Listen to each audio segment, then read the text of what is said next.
Pengadilan Tipikor, sidang kasus korupsi mantan Menteri Pertanian Syahrul Yassin Limpo juga kembali berlanjut. Di sidang, saksi pejabat Kementan ungkap ada permintaan uang dari anak SYL untuk keperluan pribadi. Dari persidangan kasus Syahrul Yassin Limpo ada fakta yang diungkap saksi, terdapat pegawai Kementerian Pertanian yang kembali menggunakan uang pribadi untuk membantu operasional keluarga SYL. Saksi pernah dimintai mengirimkan uang ratusan juta rupiah oleh anak Syahrul Yassin Limpo untuk keperluan pribadinya. Mengatakan ya, Dindo ada permintaan sejumlah uang kepada saudara untuk renovasi kamar. Siap. Itu jumlahnya berapa? 200 yang mulia. 200 juta. Betul. Iya. Betul. Kemudian saudara tadi membantu katanya tadi ya, membayarkan aksesoris mobil.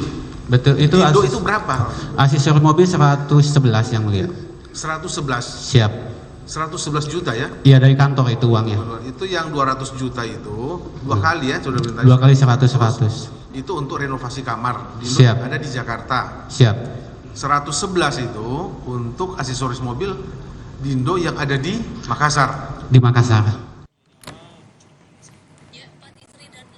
Keterangan saksi Sukim Supandi di persidangan juga menyebutkan mantan Sekjen Kementan, Kasdi Subagio, meminta pejabat eselon 1 Kementerian Pertanian untuk mengumpulkan uang untuk paket sembako.